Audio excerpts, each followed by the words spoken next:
this weekend's F1 Live pre-race show, we catch up with Renault's Esteban Ocon, who tells us what he's expecting from his future teammate Fernando Alonso. Our in-house experts Alex Jakes, Alex Brundle and Sam Collins tells us what we can expect from the race, and Will Buxton is in Portugal.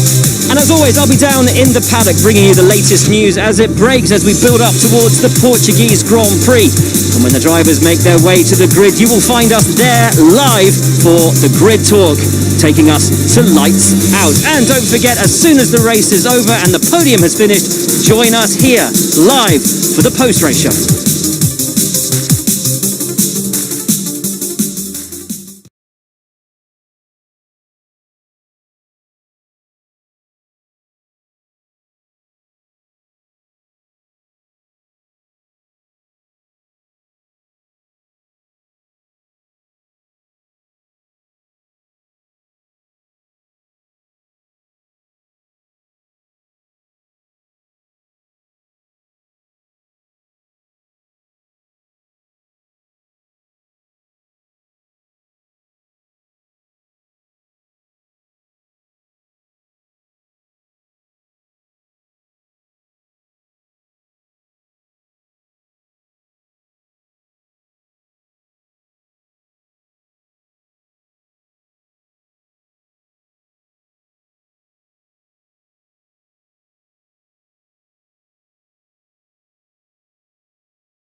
On this weekend's F1 Live pre-race show, we catch up with Renault's Esteban Ocon, who tells us what he's made of the season so far, and he tells us what he's expecting from his future teammate Fernando Alonso. Our in-house experts Alex Jakes, Alex Brundle and Sam Collins tells us what we can expect from the race, and Will Buxton is in Portugal. And as always, I'll be down in the paddock bringing you the latest news as it breaks as we build up towards the Portuguese Grand Prix. And when the drivers make their way to the grid, you will find us there live for the Grid Talk, taking us to lights out. And don't forget, as soon as the race is over and the podium has finished, join us here live for the post-race show.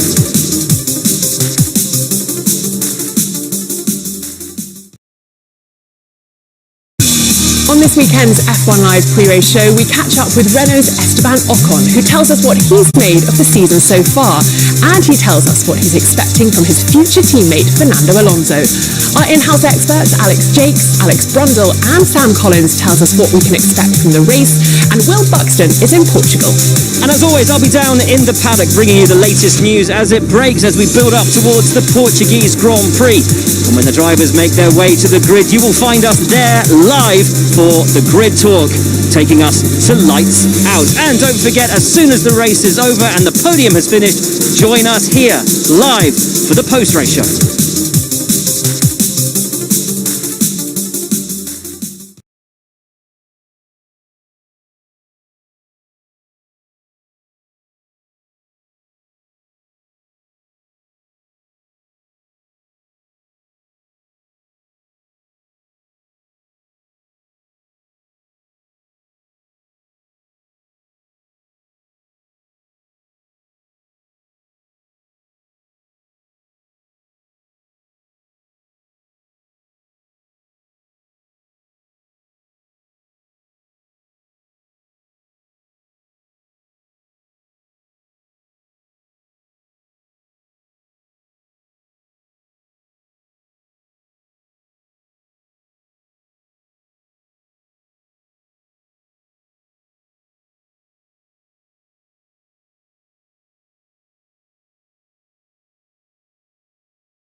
On this weekend's F1 Live pre-race show, we catch up with Renault's Esteban Ocon, who tells us what he's made of the season so far, and he tells us what he's expecting from his future teammate Fernando Alonso.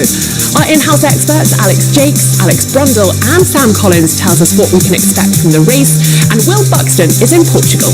And as always, I'll be down in the paddock bringing you the latest news as it breaks as we build up towards the Portuguese Grand Prix. And when the drivers make their way to the grid, you will find us there live for the Grid Talk, taking us to lights out. And don't forget, as soon as the race is over and the podium has finished, join us here live for the post-race show.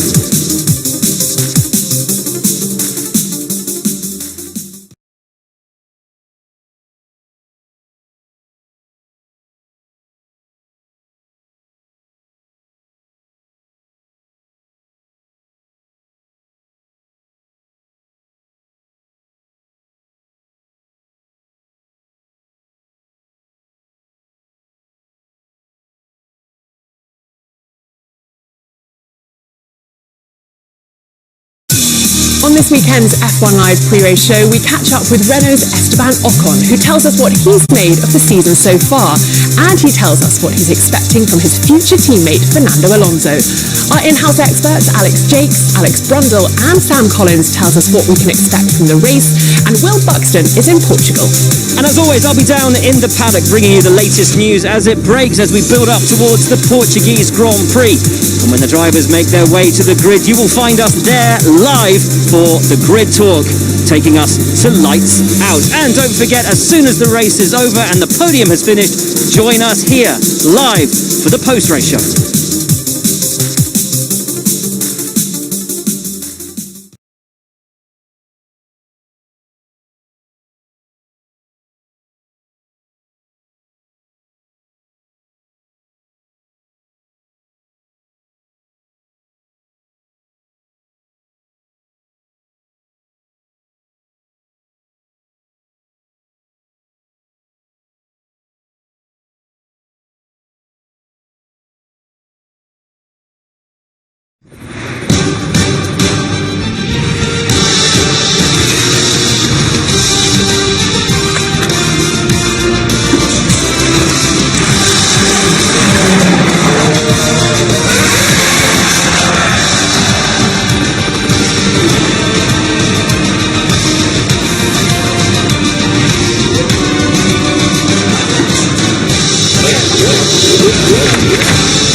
Is the overtake coming from Daniel Ricciardo, launching the up and under.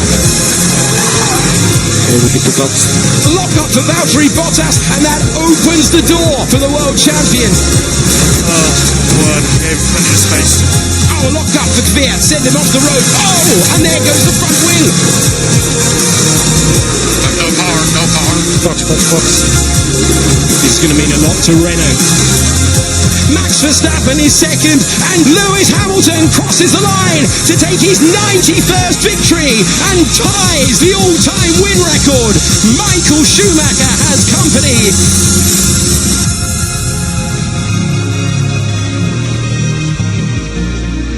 Formula One's first racing visit to Portimao has proved to be a bit of a roller coaster ride. Valtteri Bottas looked to have the measure of his teammate Lewis Hamilton, but in true six-time world champion style, Lewis fought back to take his 97th pole position. Can he convert that to a record-breaking 92nd win?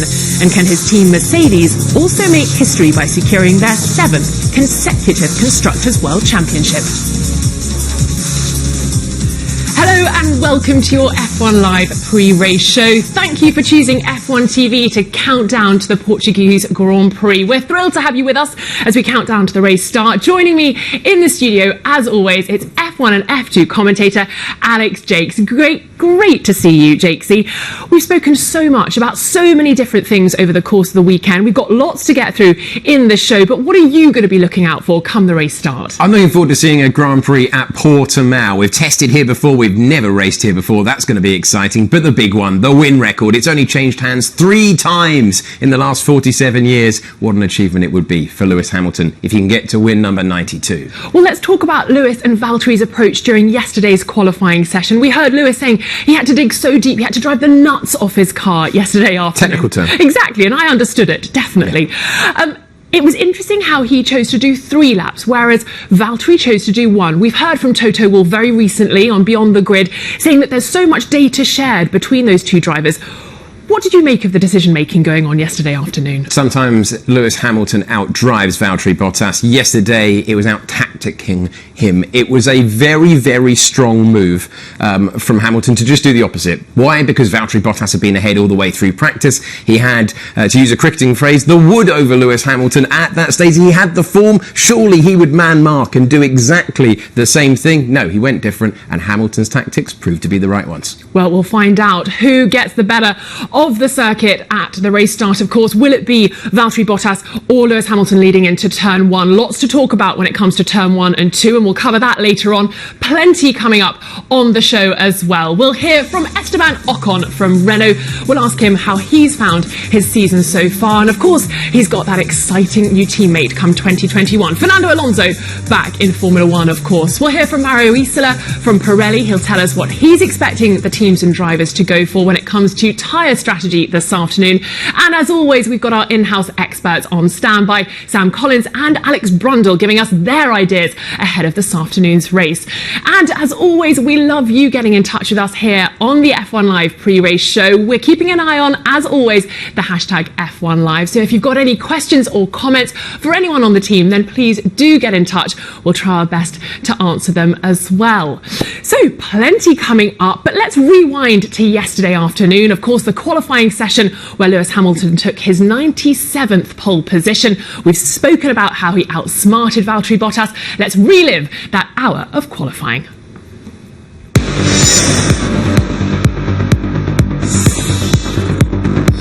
And now from Portimao in Portugal's Algarve, it's Formula 1 qualifying. Perfect conditions. That's Max Verstappen going wide at turn number 1. We knew it was going to be a great qualifying session. It is delivering. Raikkonen goes over the line and does displace Romain Grosjean. And he's done it. George Russell fights a way through. Russell knocks out Raikkonen. Fantastic stuff from George Russell. Come on, somebody's good. Oh, she's a good one. She's a good one. P50. Woo! Nice one, guys. Here's the traffic for Lewis Hamilton. Oh, and he's had to have a lockout and get right out of it. This is Sebastian Vettel currently staring at the Q2 exit. Ocon trying to displace his teammate and get ahead of Daniel Ricciardo. And Sebastian Vettel is out. Yeah, the tyres are not ready. I struggle to get the fronts warming up. Daniel Ricciardo into the barriers. He'll be through. They'll have a bit of a look at the rear of that Renault, and he'll be out, no doubt, in Q3. What a strange end of that session. He really wants a second pole in a row. And Bottas trying to find it. Bottas does it. It's pole at the moment. Max Verstappen in the Red Bull over the line and up to second place. Can Lewis Hamilton snatch it away? He can with the last lap. Hamilton picks up that pole position. You could really see how much that pole position meant, not only just to Lewis Hamilton, but to his team, his trainer and physio there, jumping for joy. That's a huge team effort. It was a thrilling qualifying hour. We expected a lot, it delivered a lot. It was a super lap, under pressure, remember, from Lewis Hamilton. And of course, Max Verstappen having to do something different to the Mercedes. We'll talk about it a little bit more when it comes to what will happen during the race, but why did Max have to go for that different tyre strategy? I think they just wanted to go in a different direction to Mercedes to give themselves that option. They really favoured the medium tyre earlier on in the weekend, so it was slightly confusing to see them go for the softs, but they were always going to go the opposite direction to Mercedes. And we have to have a word about Charles Leclerc. Absolutely brilliant performance from him. Sebastian Vettel's even gone on record saying that he's in another league at the moment. That's coming from a 4-time world champion. Yeah, really generous from Sebastian Vettel to not go for the excuses, to not grasp at straws, and to just praise his teammate. I think it underlines the job that Charles has been doing with a very difficult car. He was so surprised he was fourth on the radio. Says it all. Does it say all about this afternoon's race as well? Do we think fourth is the maximum the Ferrari can get, or can we see Charles on the podium? Well, it depends how the start goes, of course, and because a lot of the drivers saying in the pit lane earlier on that they think overtaking is going to be tricky, but if he gets into the opening lap with a good start, he's got every opportunity. We have seen the Ferrari fade backwards in recent races, though. Well, I think it's time that we head to the track now and to the paddock in Portimao, where Will Buxton and Lawrence Barretto are for us. So much to discuss, guys. How have the drivers been finding the new circuit? Thanks, Rosanna. Yeah, they have been finding this circuit tricky. Portimao in days gone by was always known for being a very, very bumpy track. But they resurfaced it at the start of the year, and the drivers have all been saying it's incredibly slippery out there, Lawrence. Ever since FP1, the drivers have been struggling with the grip out there. It's that bitumen coming through the circuit. It's provided very, very, very tricky conditions from out there. As the practice sessions have gone on, they've found a little bit more grip. I still think it could be quite spicy out there today, because no one's done any long runs on Friday, of course, with the red flags. Yeah, so I think that's definitely going to mix things up today. Yeah, and in qualifying yesterday, the drivers were all saying that there was just this inconsistency lap to lap because the wind had picked up. If they wanted that to be better today, it's not going to work out for them because the wind has only picked up between yesterday and today. And if you can look up to the sky there, those grey clouds are full of rain. There is about a 40% chance of rain during the race, and it's rising all the time. Massive pressure on all the drivers today, Lawrence, but none more so than down here at Red Bull and Alex Albon. He's been given an ultimatum now by the team. Yes, so Alex has this race and Imola coming up next weekend to really prove, or claim as they use that term, his seat at Red Bull next year alongside Max Verstappen. It's a massive, massive pressurised environment for him. Let's see if he can deliver here and next weekend. Otherwise, they're going to look outside the driver pool, and that for Red Bull is hugely unusual. Yeah, it's absolutely astonishing. Essentially, he's in the second best car on the grid, so the team have essentially said if you finish lower than fourth in the next two races, that's it, sunshine, you're gone. He's really struggled on qualifying pace, and the race pace as we were talking about earlier, well, he's got the speed. It's just whether he can get through the field and get that minimum fourth place. It's going to be tricky. Yeah, and he's got a fight on his hands today. We know, of course, that the Mercedes guys locked out that front row of the grid. We know that Max Verstappen was in third. Where's Albon, though? Not in fourth, not even in fifth. He starts this race from sixth position, but nobody could hold a candle to the Mercedes drivers yesterday. Max Verstappen's in the mix as well. Let's say it's time now to hear from your top three. And you obviously start on the different tyres to the Mercedes. Do you think that will give you an advantage, or will that make things a bit harder? I don't know, to be honest. I think nobody really knows a lot about the tyres, so we just go into the race, see what happens, and try to make the best of it. You know, these cars, they're quite sensitive to the wind, so whenever there's like crosswind or tailwind, you actually lose a lot of grip, and if it's gusty, it definitely makes things more tricky and unpredictable, and can lead to mistakes, and need to stay out of those. You know, it's such a difficult circuit, and with the temperatures that we're struggling with the tyres, and you know, it's everyone's first time here, so you're constantly improving and learning and growing, and I'm really happy with the end result, of course, but today is a completely different story. It's going to be very tough. You see how windy it is today, so that's going to, and we don't know if the rain is going to come, who knows, so we have to prepare for the unknown. Well, lots of unknowns going into this afternoon's race. When you hear from a six-time world champion saying that there are unknowns, how's he going to be dealing with that? That's when experience comes in, and it's so useful. Roman Grosjean was saying that as well. All of his experience in Formula 1, he said, it's going to be a day where I can use that. Because you're going to have to think about tactics, you're going to have to think about strategy, you're going to have to react instinctively to what's happening in front of you. And all that going on this afternoon, and then as Will and Lawrence were chatting about just now, the driver market still playing heavy on all of the drivers' minds. People who thought they had a contract sewn up, the likes of George Russell and Nicholas Latifi, suddenly now feeling unnerved. And how much pressure does that then put on the shoulders?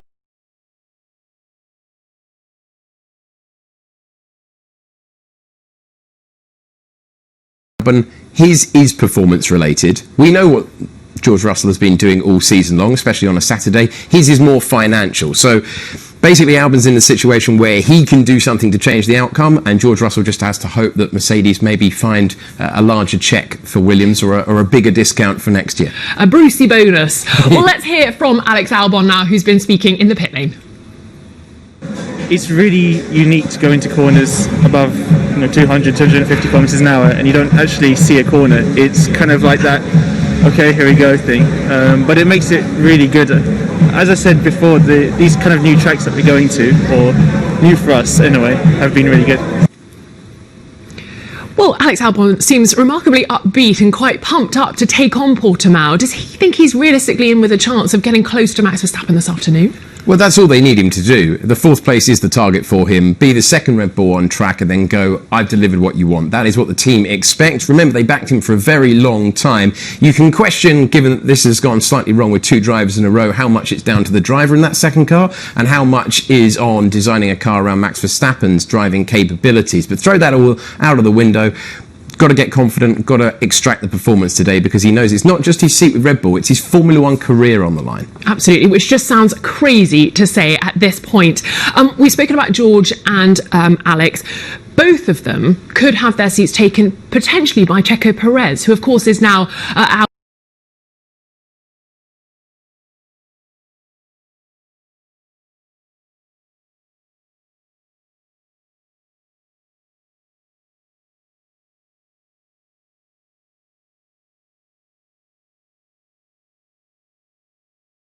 Reliable, doesn't really ruffle any feathers, hugely experienced.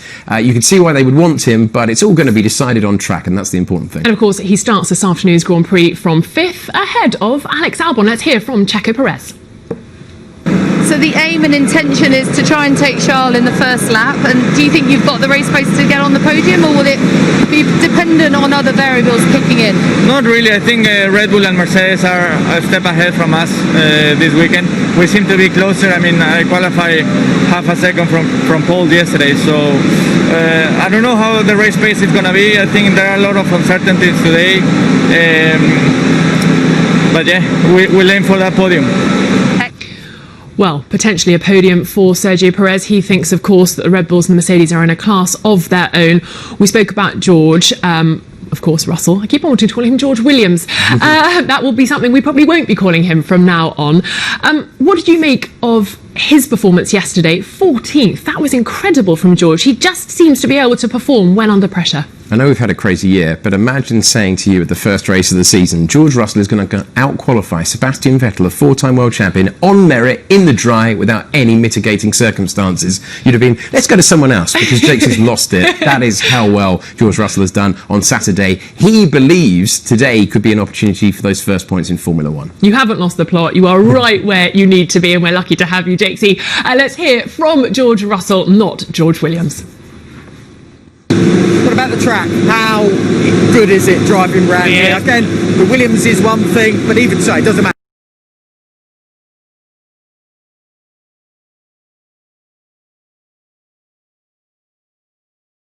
There's best teams and we need the best tracks, and this is one of them. So it's a joy to drive, and hopefully we come back again.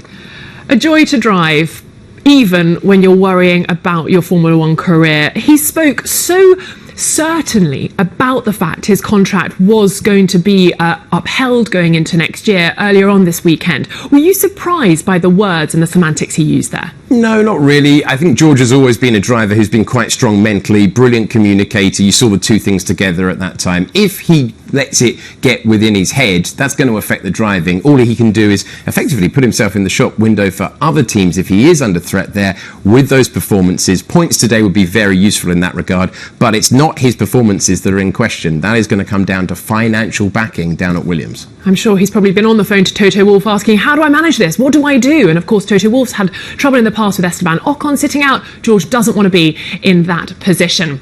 Well, there we go. That is a little insight into the driver market at the moment. Let's cross now to our in-house expert driver, Alex Brundle. Great to have you with us, Alex. So much to deal with at this incredible Portimao circuit. What are the drivers going to have to be mindful of this afternoon? Well, it's a real curveball of a circuit. Lewis Hamilton referring to it as hardcore earlier on in the weekend. I'm not sure whether he shocked the circuit or the circuit shocked him more. 14.2 seconds off the outright lap record by Lewis Hamilton in qualifying. For those of you who won't have seen this circuit before, we've never raced it obviously in Formula 1, here is that run down to turn 1. It is an overtaking opportunity with the big DRS zone down the front straight, but can be a dangerous one. There will be carnage, I'm sure, down into turn 3 on the opening laps. Here's that over the hill left-hander, turn 4, that's been causing the drivers so much anguish all the way through free practice and qualifying. Grab a little swapper out of there and you're going to be under pressure into another potential overtaking zone down at the apex of turn 5. Bit of a crush down there. As you head out, there can be some discussion over track limits as cars go wheel to wheel and side by side. The run through turn 6 should be easy flat. And now we move really into the technical section of this Autodromo Algarve. Saw Lewis Hamilton come a cropper on the apex of turn 8 in practice with a bit of understeer and then oversteer, putting him onto the outside curb. The roller coaster ride really starts as we head down through turn 9. There's another potentially inventive overtaking move come the race on the run into turns 10 and 11. You can take the short route up the inside of turn 11. The final part of the lap, much more textbook, much more middle European, these long radius apexes, areas where you can really grain or damage the tyre in the early running if you're not careful. We have seen so much tyre graining already through the free practice process, and then out onto that 316 km/h back straight. That's a lap of the racetrack. And Alex, you mentioned that there was an overtaking opportunity into turn 1 and around turn 2, but Carlos Sainz has said that he's expecting potentially some accidents.